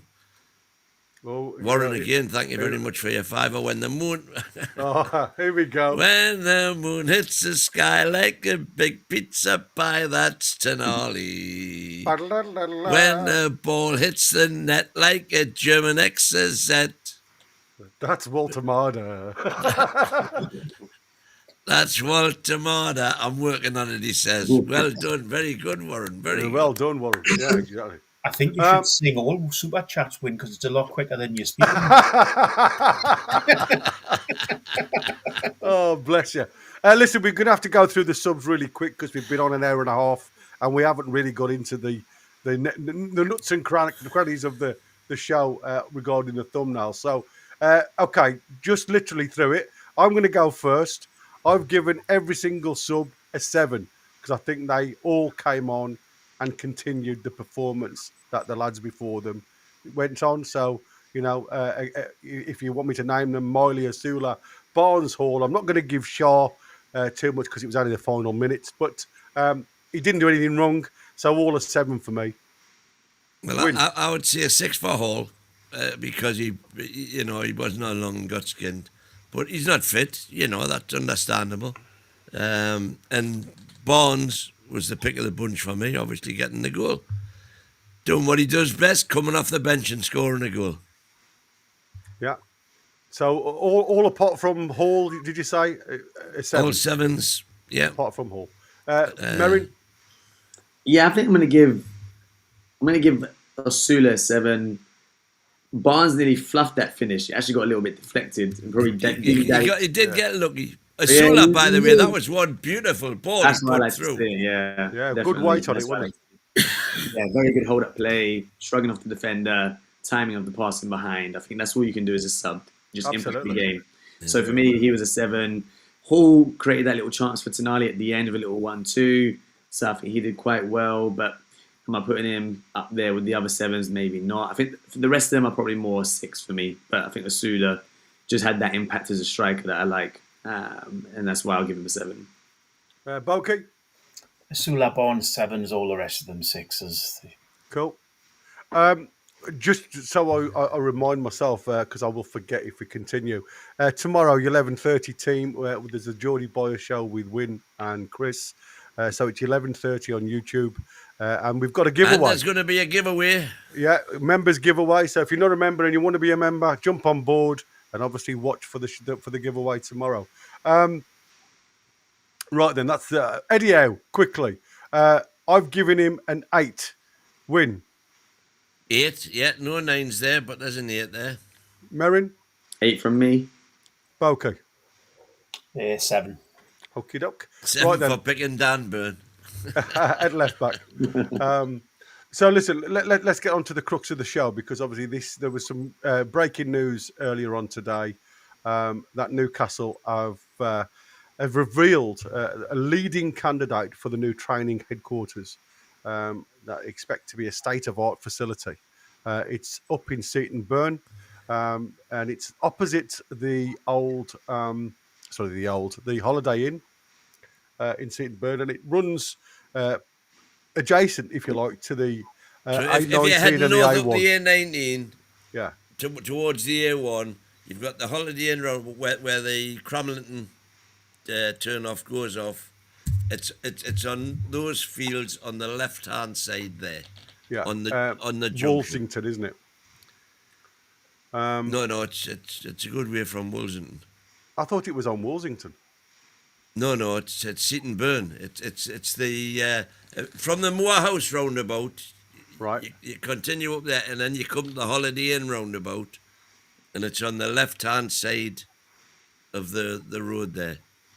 Right, I'm just going to put it up on the maps just so I can If can you head visualise. straight along, I don't know if you know the pubs in the area, but you're heading towards, if you go straight Towards along that road, you're heading There towards you, the there, Stony Owl. there you go then. So Yeah, this is there's Brinkley there. there you go. So you the Holiday Inn's here. So they reckon it's opposite. You've got big farmland here, and obviously you got your 19 here. So I don't know where they're thinking, whether it's this piece of land. I know this piece That's of where I land think here. it is. Yeah, I know this piece of land here looks a little bit on the not derelict, but if you look at the 3D stuff, this part here looks a little bit strange. But again, as you can see, there's lots of land in and around It's where all, they're thinking. You know, this is where, if they decide to go out of town, Yeah, it's exactly the area, because they've been granted planning permission all over the place, all that farmland, you know, within a kind of 4-mile radius of there. All of the farmland is now getting planning permission for housing. yeah. I mean, like I say, this hasn't been given as a yes, but this seems to be the front runner, the not the nigh-on favourite, if you like, when it comes to being the big thing. And like I say, when you look at the what they class as the state of art training centres, training base, which is designed by world-renowned architects Populous. I mean, there's a picture of what they've done for the likes of QPR, and it does look quite. They did quite Leicester's good. as well, didn't they? And Leicester's, Which is yeah, phenomenal. exactly. And obviously they've done a lot abroad. So these guys seem to be under The go-to architects. they seem to be, like I say, part of the go-to to go and get the job done. And it's certainly something that Newcastle is desperate for when it comes to the training facilities. Are you guys? Again, I'm not going to speak for myself because I'm out of the city. But are you guys under a disillusion to where it's going to be located, away from the city centre? Is it about 8 miles outside the city centre?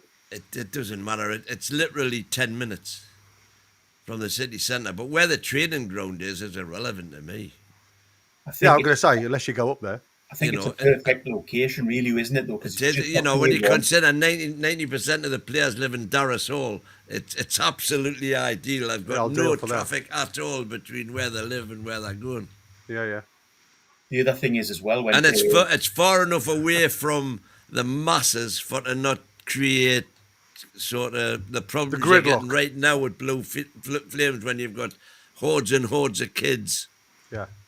the other thing at as the well, gates. it's about 15-minute drive from the airport, isn't it? So if you've Yeah. got That's people right, coming yeah. in for medicals or to go to the training ground, it's a 15-minute drive there during the quiet times. Perfect. Yeah. Absolutely. And again, it goes on. And now, this has all been from, I would say Keith, but it's not, is it? It's Craig what's it? Hope. Craig Hope. Yeah, so the sources from Craig Hope were saying that the plans are likely to include an indoor and outdoor pitch, mini stadium, accommodation options as well. So obviously, like you say, Boki, if players are coming over for medicals and stuff like that, there seems to be accommodation on board for anybody coming in. A media suite, cinema room for presentations, and spa-like facilities. Completion is still several years away, but an announcement of these ambitious plans this side of Christmas is possible should the Seaton Burn site be confirmed. Club sources say there's other plots that are still under consideration, but this seems to be the favourite up to now. Moving on then. So obviously there was the Dutchman's dilemma with Botman. So Botman, according to Craig Hope, his brilliant form is sure to win him a belated debut for the Netherlands. But there's been no indication that this will come, this international break. Now, I look at this and I keep saying to myself, am I worried about Botman playing too many games? Well, I don't want him to be involved in internationals. I know that's a detriment to him because I'm sure he would like to be called up for an international break. But he has been made of glass recently. So I think this break will do him the world of good. Merrin may not be aware of my favourite saying, which is that Botman is the Rolls Royce that we've got in defence. He's always in the garage. Do you guys worry about him playing too many games? Right now, yes. Maybe by the time the Euros or the World Cup comes, I think in the summer, that's fine. Go away, represent the country. He probably thinks he should go there as soon as possible, win the squad back, the first team place, if possible. But if you think he's the left centre back, he's competing with Van Dijk for a starting role. So I think the Netherlands have always had quite decent centre backs. I think Ake, when he was on form, was also in the team. You've got Timber, that was also playing centre back at times, but now probably more to the right back. I'm trying to think of the other centre backs. De Ligt, when he was on form, not at Man United, was also in the Netherlands squad. You would probably argue that he's close to the second best centre back at that point in his current moment in time. So in his mind, he must be thinking, I'm next up. I should be in this squad, but it's the fitness, isn't it? And right now, I wouldn't want him going away. He's already played quite a few games in a row for Newcastle.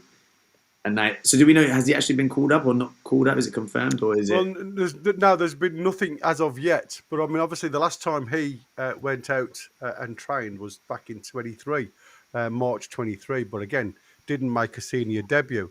And like I say, World Cup year as well. This has, as daft it looks, and people, as much as I've been selfish here by saying I don't want him involved, this could have a mental effect on him if he's not picked. Because, when you're playing for an international place, your levels could be that 5% more. Subconsciously, sometimes it happens just to try and prove others wrong. So I don't want his levels to drop off if he doesn't get picked. And I think for him, mentally, as we've seen Anthony Gordon be affected previously when he and people, and me included, you've got to also put that with the Liverpool attachment to the international point of it. But for me, I just think, when you've got the likes of Van Dijk, as you've said, Ake, Vrij, De Vrij, Van der Ven, De Ligt, Van Hekken as well. I think Ronald Koeman's got quite a few to pick from in that role. So he's got a lot of work to do, I think, at the minute. Even though I think he's getting to his best, I don't think he's quite there yet. So can he afford to miss these ones and still be part of the World Cup squad? No, he's got to start getting his face in the squad, at least at this point, hasn't he? I think the big problem with international football now is, and we'll discuss this with the Wissa situation, is at least with the Dutch team, they've got options at centre back, so they don't have to play players who maybe aren't 100% fit, or they don't have to keep players on who aren't performing or things like that.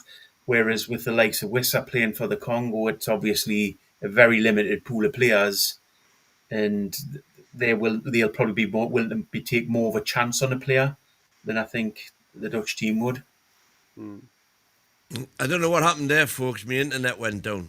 I thought one had hoofed you again. By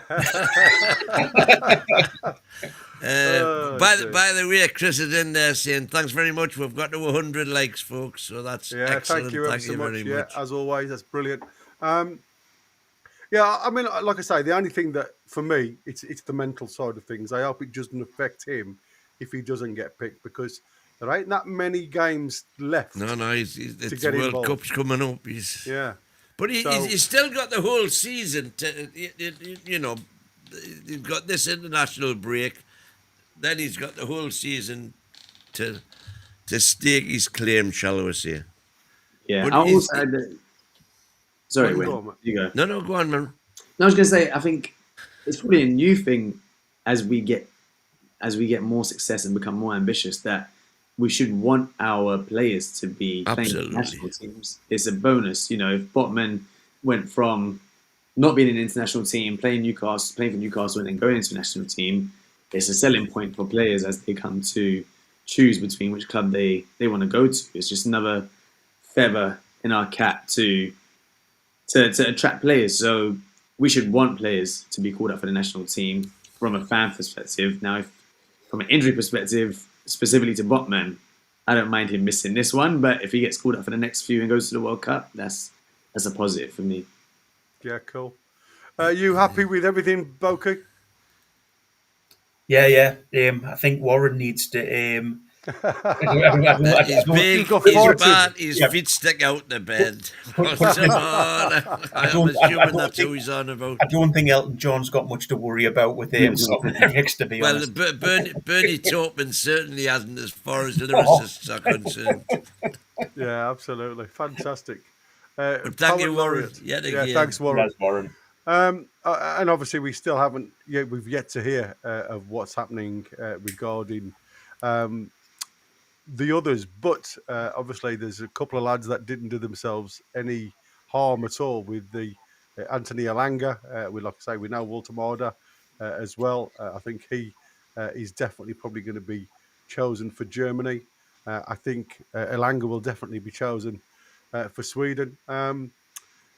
I think Harvey Barnes, because there's people questioning whether Harvey Barnes should be put in there alongside Anthony Gordon as a candidate for the left side for England. And I don't think Harvey Barnes, for me, yeah, there was some question I saw on social media earlier. And again, this is what I said. Sometimes, being a Newcastle fan, you do see the game through rose-tinted glasses. And because Harvey Barnes has scored that goal, all of a sudden it seems to elevate them onto a different pedestal. I don't think Harvey Barnes just is on that anywhere near. subject, Gary. Mirren, where do you stand with Harvey Barnes? Exactly.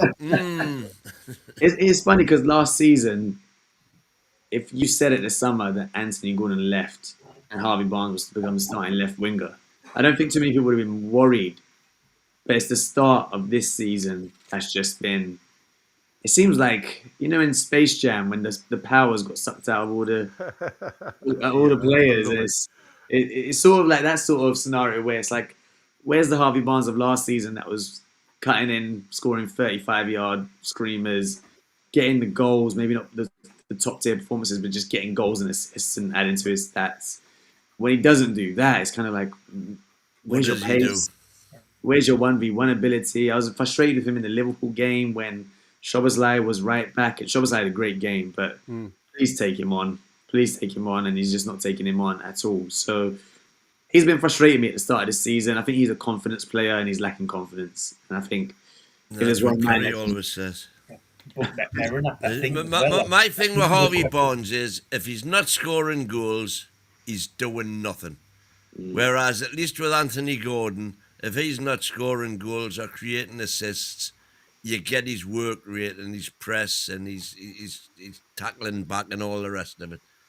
Well, not so much tackling back, but tracking back and putting pressure on their players. Whereas with Harvey Barnes, if he isn't scoring and he isn't assisting, you're getting nothing, basically. That's the way I feel. I think the worry with Barnes is if it had just been the start of the season that he had those out of form, you probably wouldn't be as worried because you'd think, the whole team. Good. But I think it's from the cup final last year. I don't think he's played well since then.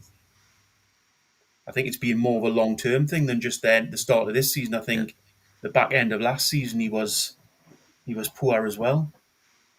Yeah, I agree with. I said I had my doubts about Harvey Barnes. I think he does seem to be the one off the bench better than starting lineup.